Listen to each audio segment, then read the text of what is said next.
नमस्कार, स्वागत है आप सभी का विश्वकर्मा टुडे के यूट्यूब चैनल पर। प्रत्येक बुधवार प्रसारित होने वाले कार्यक्रम खास मुलाकात में। आज हमारे साथ स्टूडियो में उपस्थित हैं भाजपा नेता एवं अखिल भारतीय जांगीर ब्राह्मण महासभा युवा प्रकोष्ठ के पूर्व राष्ट्रीय अध्यक्ष अजीत मंडल। आइए जानते हैं उनके जीवन के अनुभवों को, राजनीति व समाज में किए गए कार्यों पर। आइए करते हैं उनसे खास मुलाकात। नमस्कार, स्वागत है आपका। सर, हम आपके शुरुआती जीवन के बारे में जानना चाहेंगे। हम लोग यहाँ 1981 के अंदर जयपुर आ गए थे।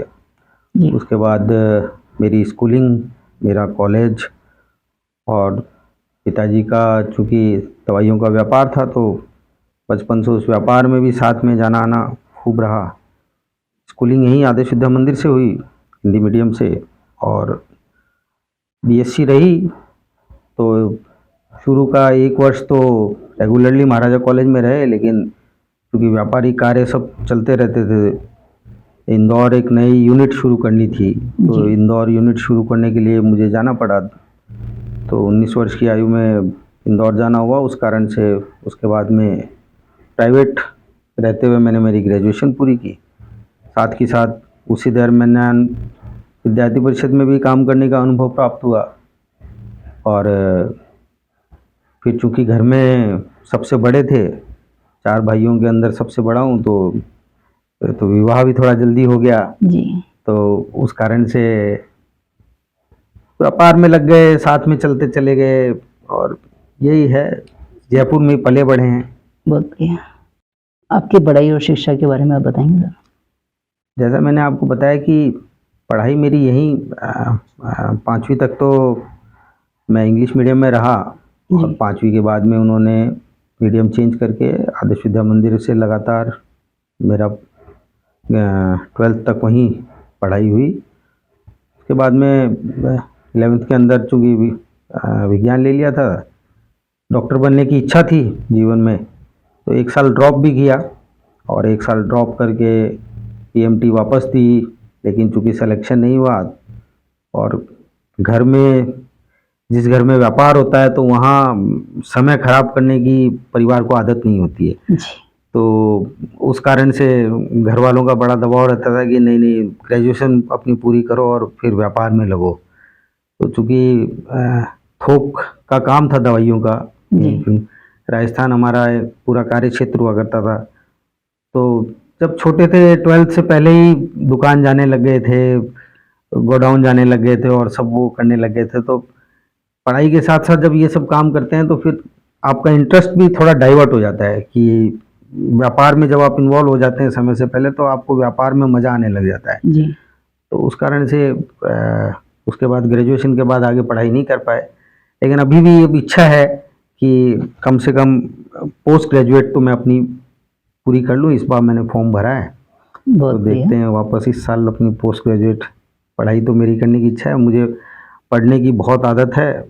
मैं आज भी रात्रि में सोने से आधा घंटा तक कोई ना कोई, मेरा किताबों का कलेक्शन बहुत अच्छा है। इंग्लिश और हिंदी दोनों बुक्स मैं खूब पढ़ता हूँ, और सभी तरीके का साहित्य पढ़ने की है, बायोग्राफी से लेके और समसामयिक विषयों के ऊपर जितनी भी पुस्तकें आती है, पुस्तकों से दोस्ती यारी जैसा है। तो उस कारण से अब दिनचर्या में भी क्या है, सुबह जल्दी उठना, तो सुबह जल्दी उठते हैं तो तैयार जल्दी हो जाते हैं, तो तैयार जल्दी हो जाते हैं, तो एक समय रहता है, उस समय के अंदर उसका उपयोग कैसे किया जा सकता है। जी। तो वो किताब और अखबार, ये दो ही एक ऐसे हैं जो, और ज्ञान की हमेशा कद्र होती है। अगर आपके पास में ज्ञान है, आपके पास अनुभव है, तो उसकी कद्र हमेशा। बिल्कुल। आपका सार्वजनिक जीवन में कैसे आना हुआ सर? सार्वजनिक जीवन में भारतीय जनता पार्टी की जब बात करें, तो भारतीय जनता पार्टी में तो 2013 के अंदर सक्रिय रूप से मैंने कार्य करना शुरू किया। उससे पहले क्योंकि संघ से परिवार का पुराना संपर्क रहा है, पिताजी भी मुख्य शिक्षक वगैरह रहे हैं बहुत पहले, तो उस कारण से संघ के अंदर दायित्व रहा 2012 तक तो संघ का दायित्व ही रहा मेरे पास में। उसके बाद में चूँकि राजनीति करने की इच्छा थी, लेकिन बहुत सारे कारण होते हैं, इच्छा बहुत लोगों की होती है, लेकिन राजनीति के अंदर आना और उस फील्ड के अंदर स्वयं को स्थापित करना, जी ये दो बड़े अलग अलग विषय हैं। तो 2013 के अंदर जब यहाँ भाजपा में चुनाव से कुछ समय पूर्व मैंने कार्यालय जाना शुरू किया, तो चूँकि उस समय केंद्रीय चुनाव प्रबंधन कक्ष को संभाला तो अभी जो केंद्रीय मंत्री हैं भूपेंद्र जी, वो उन्होंने उसको देखा, काम को सराहा। तुरंत विधानसभा चुनाव के बाद में उन्होंने मुझे लोकसभा को लेके कुछ काम यहाँ पे दिया, तो एक एक बूथ पे उस नाते जाना रहा।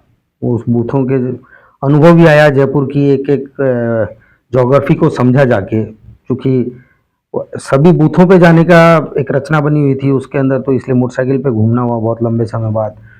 तो सब बूथों पे गए, सब मंडलों पे जाके आए हम लोग, तो वहाँ से जो काम निकाल के लेके आया, उसका संगठन ने उस बात को बहुत सराहा भी, बहुत अप्रिशिएट किया। तो एक नया व्यक्ति जब किसी संगठन में आता है और उसको कोई टास्क मिलता है और वो टास्क अगर वो पूरा कर लेता है, जी करते तो सब लोग मन से हैं, लेकिन उस टास्क के कारण से आपको अगर अप्रिशिएशन मिलता है तो उसका मजा मोटिवेट होता है वो आदमी की, अरे वाह अब मैं और उसको करूँगा। बिल्कुल तो सार्वजनिक जीवन में तो, और चूँकि बचपन से ही मेरा मित्रता का सर्किल एक बहुत बड़ा रहा है, मैंने संघ के अंदर भी संपर्क प्रमुख के नाते काम देखा, तो सरकारी अधिकारियों से और बाकी लोगों से भी, नए लोगों से संपर्क बनाना और उन संपर्कों को मेंटेन करके रखना, जी क्योंकि संपर्क बनाना तो बहुत आसान काम है, आप किसी से मिलेंगे, मेंटेन कर लेकिन उसको मेंटेन, क्योंकि वो जैसे होता है ना कि एक साथ आप 100 घड़े पानी नहीं दे सकते, तो वो ड्रिप टेक्नोलॉजी है, ये संबंध जो है आपको रोज पल पल उसको एक एक बूंद से सींचना पड़ता है, तभी उसके अनुभव भी अच्छे आते हैं और वो लंबे समय तक चलते हैं। बहुत बढ़िया। सर आपको अभी तक जिन संगठनों में आपने काम किया उसमें आपके क्या क्या अनुभव रहे हैं इसमें? देखिए संगठनों में तो बचपन से ही एक मित्र मंडली थी, वो भी एक संगठन था, वहाँ से भी सभी लोगों के अनुभव तो आते ही हैं। उसके बाद के अंदर विद्यार्थी परिषद में कुछ दिन काम करने का अवसर मिला, फिर चूँकि जयपुर छोड़ दिया था, तो जब वापस आए जयपुर तो उसके बाद में संघ की जिम्मेदारी रही, और संघ ने वो जो कालखंड जिसके अंदर काम किया उसमें बहुत कुछ सिखाया। और अगर आपको अनुशासित जीवन जीने की आदत डालनी है, अगर आप चाहते हैं कि आपके जीवन में अनुशासन हो, आप चीज़ों का माइक्रो मैनेजमेंट समझना चाहते हैं, तो कुछ वर्ष राष्ट्रीय स्वयंसेवक संघ के शाखा से रिलेटेड जितने काम हैं उसके अंदर काम करना चाहिए। बहुत छोटी छोटी चीज़ों को कार्यक्रमों के दौरान आपको, उन कार्यक्रमों को जब आप करते हैं, कहाँ गलतियाँ रह सकती हैं से लेके कहाँ गलतियाँ रही तक, छोटी छोटी बात की बहुत माइक्रो लेवल तक मैनेजमेंट किया जाता है। संघ के कारण से बहुत सारे संपर्क, कॉन्फिडेंस, वहाँ बोलने का अनुभव, शाखा पे 10 लोगों के सामने गीत गाते हैं, बात करते हैं, कॉलेज विद्यार्थियों के बीच में मैंने काम किया, तो ऐसे सब लोगों के साथ में जब इंटरेक्ट करते हैं तो जी। फिर नए अनुभव मिलते हैं आपको। आप जब नए क्षेत्र में काम करते हैं और उस अनुभव के साथ में ये आप पे स्वयं पे हमेशा निर्भर रहता है कि आप अपने को कितना निखार पाते हैं। आप निखारना चाहेंगे तो निखार पाएंगे, अगर आपने सोच लिया मुझे नहीं निखारना, संगठन अपना काम करता रहेगा। फिर उसके बाद में ही बीच में चूँकि वापस विद्यार्थी परिषद का यहाँ एक भवन बन रहा था, तो वापस जुड़े, कुछ दिन पुराने लोगों से वापस मिलना जुलना हुआ, जी उनके साथ जाना आना रहा। और फिर भारतीय जनता पार्टी में मैंने युवा मोर्चे से काम अपना शुरू किया था। युवा मोर्चे के बाद में मैं मीडिया के अंदर पैनलिस्ट के रूप में वहाँ पे काम देखा। फिर ओबीसी मोर्चे के अंदर प्रदेश उपाध्यक्ष तक दायित्वों पे रहा। उसके बाद में हमारे एक यहाँ भारतीय जनता पार्टी में एक प्रशिक्षण का कार्यक्रम चलता है, अच्छा तो वो हर स्तर पे प्रशिक्षित किया जाता है, हमारी विचारधारा क्या है, हमारे कार्यक्रम क्या है, कैसे करना चाहिए, किन लोगों ने भारतीय जनता पार्टी को स्थापित किया, उन सब लोगों के बारे में नए लोगों को जानकारी देने के लिए प्रशिक्षण का कार्यक्रम चलता है। तो उस प्रशिक्षण कार्यक्रम में सांसद को भी रहना पड़ता है, तो प्रदेश अध्यक्ष को भी रहना पड़ता है, तो पार्षद को भी रहना पड़ता है, तो बूथ की इकाइयों को भी रहना पड़ता है। ऐसा अलग अलग स्तर पर प्रशिक्षण चलते, उसका भी मैं प्रदेश उपाध्यक्ष रहा। फिर आईटी का चूँकि हमेशा से एक इंटरेस्ट का विषय रहता था, तो संगठन ने इस नाते एक जिम्मेदारी दी कि प्रदेश के आईटी संयोजक के नाते लगभग 2.25 वर्ष तक काम किया और बहुत कुछ सीखने को मिला उसमें। जी। आज की टेक्नोलॉजी कितनी फास्ट है, हम कितने कम समय के अंदर अपनी बात को कितने अधिक लोगों तक पहुंचा सकते हैं।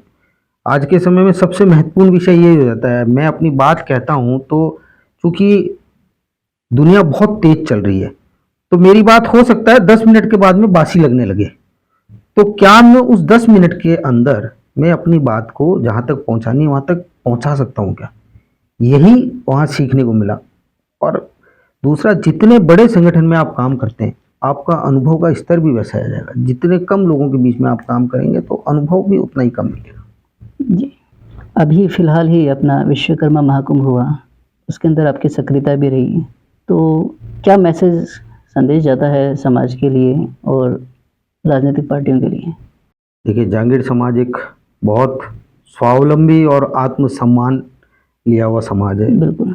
ये कभी भी किसी के साथ में ना तो अहित करने का सोचता है और स्वयं अपने बूते बिना किसी सरकारी सहायता के और काम करता है।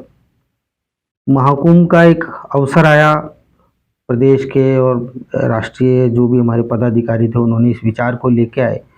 बहुत अच्छा अनुभव रहा। बहुत बड़ी संख्या के अंदर माताओं ने जो कलश रैली निकाली, वो एक ऐतिहासिक उस तरीके की कलश यात्रा जयपुर के अंदर इतनी अनुशासित और इतनी व्यवस्थित कि सभी लोगों ने उसकी तारीफ की। एवं प्रशासन के जो लोग थे उन्होंने भी कहा कि इतना अच्छा अनुभव उनको भी मिला। जी। और महाकुंभ के कारण से एक, कई बार जैसे हम कहते हैं ना कि मैं किसी मंदिर में गया तो मुझे वहाँ की वाइब्रेशन फील हुई, तो वो मेरे में पॉजिटिविटी आई। तो जब भी हम कोई इस तरीके का बड़ा आयोजन करते हैं तो कुछ लोग निष्क्रिय होते हैं, कुछ लोग सक्रिय होते हैं, कुछ लोगों ने कुछ प्लानिंग की हुई होती है लेकिन उनको समझ में नहीं आ रहा होता कि हम आगे कैसे बढ़ें, दिशा नहीं मिल रही है। तो इस तरीके के बड़े कार्यक्रम चुनावी वर्ष के अंदर होना एक अच्छी बात है, क्योंकि सभी समाज एक दबाव बनाते हैं पॉलिटिकल पार्टियों के ऊपर। जी। और हमारे समाज तो चूंकि इतनी बड़ी संख्या में आया लेकिन उसके बाद में भी अनुशासन तोड़ के कोई व्यक्ति बाहर नहीं गया, साफ सफाई का पूरा ध्यान रखा। बिल्कुल। पूरे क्षेत्र परिसर के अंदर कहीं धक्का मुक्की नहीं हुई, किसी व्यक्ति के साथ में कोई अप्रिय घटना नहीं। शांतिपूर्वक। हाँ, और उसी प्रकार आप मंच की व्यवस्थाएं देखेंगे और देखेंगे तो उसको इतना अनुशासित रखा गया कि जो मैसेज देना था। लेकिन महाकुंभ के बाद में भी चूंकि राजनीतिक दलों के अंदर कुछ स्थापित लोग हैं, तो उन लोगों के बीच में इस मैसेज को पहुंचाना और जो समाज की डिमांड है वो हम कैसे कर सकते हैं, तो उसके लिए हम एक बार मिले ये जरूरी नहीं है, लेकिन एक बार मिलेंगे और वो काम हो जाएगा, ऐसा नरेजी होता नहीं है। बिल्कुल। तो आपको बार बार मिलना, बार बार याद दिलाना, उनको बार बार करना। क्योंकि राजनीतिक पार्टियों के अंदर हमारे समाज की स्थिति कोई बहुत अच्छी नहीं है, जबकि हमारा समाज लगभग 2.5% राजस्थान के अंदर संख्या बल के हिसाब से। लेकिन दिक्कत यह है कि हमारा समाज किसी पॉकेट्स में नहीं है। 200 की 200 विधानसभा के ऊपर जांगीर सुथार समाज के लोग रहते हैं। आप छोटे से गांव ढाणी में भी जाएंगे जहाँ 500 लोग हैं तो आपको एक समाज बंधु मिल जाएगा। बिल्कुल। तो हम लोग इतने अधिक छितरे हुए हैं तो वो हम दबाव समूह नहीं बना पाते हैं राजनीतिक दलों में। और राजनीतिक दल जो होते हैं वो बेसिकली उन प्रेशर ग्रुप्स के कारण ही मैनेज होते हैं। आप अपने समाज के लिए क्या डिमांड करते हैं, क्योंकि आप देखेंगे कि बहुत सारी जगह ऐसी जाति को टिकट दी जाती है जिसका 3.5-4% है, लेकिन एक ओरा ऐसा बनाया जाता है कि ये यही जिता सकता है, ये यही हरा सकता है, जबकि वास्तविकता ऐसे नहीं है। ये समाज के अंदर, इस लोकतंत्र के अंदर सभी लोग मत देते हैं, सभी लोग अपना किसके प्रति या किसकी नीतियों को लेकर वो प्रभावित हैं वो लोगों को बताते हैं। तो आपको अपनी बात को जगह पे कैसे पहुंचा सकते हैं और सामने वाला व्यक्ति को आपको एक्सेप्ट करवाना आपकी जिम्मेदारी बनती है। तो महाकुंभ का अनुभव तो बहुत शानदार, बहुत अच्छा, होते रहने चाहिए ऐसे कार्य। होते रहने चाहिए। सर, आज की युवा पीढ़ी के लिए आप क्या मार्गदर्शन करना चाहेंगे कि वो राजनीति में आए? देखिए, पहली बात तो मैं आज की युवा पीढ़ी को ये कहना चाहूँगा, चूँकि बहुत बदलता हुआ समाज है, हर तरीके का दबाव हमारी पीढ़ी से ज़्यादा आज की युवा पीढ़ी झेल रही है। जी। तो सबसे पहले तो अंदर अपने स्वयं के अंदर सहनशीलता पैदा कीजिए। किसी भी चीज़ से नेवर गिव अप, इस थ्योरी को अपनाइए। कोई भी चीज़ कभी अंत नहीं होती है। ऐसा कहा गया है, जो अंत है वही अगली शुरुआत है। तो मैं मेरे युवा मित्रों को, सभी को ये कहना चाहूँगा, कभी भी किसी एक परिणाम को असफलता मत मानिए। जब आप कोई कार्य करते हैं तो उससे दो चीज़ें निकल के आती है, या तो सफलता मिल के आएगी या अनुभव मिल के आएगा। असफलता का जीवन में कोई स्थान नहीं है। आप अनुभव लीजिए और आगे बढ़िए उसमें। दूसरा, व्यसनों से दूर रहिए। जितना अधिक व्यसन पकड़ में आना बहुत आसान है। आपको क्षणिक मित्रता के बीच में और के बीच में कोई भी व्यसन आप पकड़ सकते हैं। आपको ऐसा लगता है मैं तनाव में हूँ, उस तनाव को देखिए, तनाव जितना अच्छा योग दूर कर सकता है उतना अच्छा कोई भी दूर नहीं कर सकता। लेकिन आप हर शॉर्टकट मत अपनाइए, क्योंकि व्यसन एक ऐसी चीज़ है जो पकड़ना बहुत आसान है और उसके दुष्परिणाम कितने घातक हैं परिवार के लिए, वित्तीय के लिए, आपके स्वयं के लिए, और उसको वापस दूर होना बहुत मुश्किल है।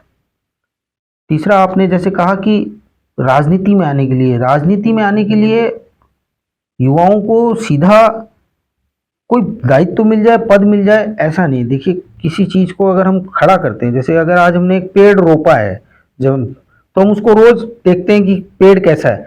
अगर वो टेढ़ा खड़ा हो गया तो आप उसको बचपन में तो सीधा कर सकते हैं, लेकिन जब वो वटवृक्ष बन जाता है तब उसको सीधा नहीं कर सकते। तो आपको राजनीति में आना है तो आप उसकी सबसे पहले दिशा तय कीजिए, और अपने कॉलेज के अंदर, स्कूल के अंदर अपने बोलने की कला को विकसित कर दीजिए। आपके भाषण में लंबाई नहीं होनी चाहिए, आपके शब्दों में जान होनी चाहिए। आप बहुत कम शब्दों में अपनी बात को कितने अच्छे से डिलीवर कर पाते हैं, ये महत्वपूर्ण विषय है।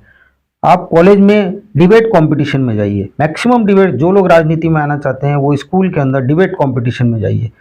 तर्क वितर्क करने की क्षमता डेवलप कीजिए, और जितना शांत रहेंगे, जितना अधिक शांत रहेंगे, जितनी आपके चेहरे पे मुस्कुराहट रहेगी, उतना ही आप मानिए लोग आपको आगे भी बढ़ाएंगे और आपके चेहरे को पसंद भी करेंगे। कॉलेज में आइए, छोटा चुनाव लड़िए, वहाँ से आपको उस राजनीति का अनुभव शुरू हो जाएगा। जैसे मैंने कहा, संघ एक माइक्रो मैनेजमेंट सिखाता है, तो राजनीति की जो पाठशाला है वो ये कॉलेज और ये जो छोटे चुनाव होते हैं, लेकिन इसका जो एरिया होता है, आज एक विश्वविद्यालय का चुनाव होता है तो उसके अंदर जो छात्र होते हैं जिनसे आपको संपर्क करना होता है, तो हम पूरे राजस्थान या जयपुर के आसपास के 5-7 जिले उसमें घूमे आते हैं। तो आपको उसका जो अनुभव मिलेगा, वो अनुभव राजनीति के अंदर जब आप आएंगे तो आपकी एक फैन फॉलोइंग भी होगी और आपके पास एक दिशा भी होगी कि मुझे किस दिशा में बढ़ना है। बिल्कुल। समाज बंधुओं के नाम आप क्या संदेश देना चाहेंगे? हम सबसे पहले तो भाग्यशाली हैं कि ऐसे सृजन समाज के अंदर हमारा जन्म हुआ है, जो जिसकी पहचान ही सृजनकर्ता के रूप में है। तो मैं सभी समाज बंधुओं को एक बात कहना चाहूँगा कि जब हम पत्थर, लकड़ी और लोहे का अवतार बना सकते हैं उसको, तो आप स्वयं भी वैसे ही एक साथ रहिए। किसी भी तरीके का अपने परिवारों के अंदर, अपने मित्र यारों के अंदर, अपने समाज को साथ रहने की आदत डालिए। और मैं समाज बंधुओं से एक बात अवश्य कहना चाहूँगा कि आजकल परिवारों के अंदर बहुत सारी चीज़ें छोटी छोटी देखने को मिल रही हैं। आपको हो सकता है आपको दिन भर की थकान के कारण से शाम को अपने परिवार के साथ बैठने का मौका नहीं मिलता हो, लेकिन आप सप्ताह में एक दिन ऐसा तय कीजिए जब आप अपने बच्चों को भी सुनेंगे, आप अपनी पत्नी को भी सुनेंगे, या पत्नी अपने पति को सुनेगी, बच्चों को सुनेगी। हो सकता है एक कम्युनिकेशन गैप आ जाता है। तो मैं समाज बंधुओं को सभी को कहना चाहूँगा, दुनिया बहुत तेज़ी से बदल रही है। जो आज है वो कल नहीं है, जो कल है वो परसों नहीं है। लेकिन एक परिवार, दोस्त, मित्र और समाज, ये वो है जिस दिन हम पैदा होते हैं उस दिन हमारे साथ होते हैं, और जिस दिन हम प्रभु के द्वार चले जाते हैं उस दिन तक हमारे साथ रहते हैं। तो इसलिए उनके महत्व को पहचानिए, उनको दूर मत रखिए, जितना निकट रखेंगे उतना आनंद पाएंगे। बंधुओं, आज हमने सामाजिक, पारिवारिक, राजनीतिक काफ़ी अहम बातें जानी, जिनके लिए आपका बहुत बहुत धन्यवाद। मिलते हैं अगले बुधवार किसी नई हस्ती के साथ। तब तक आप देखते रहें विश्वकर्मा टुडे न्यूज़।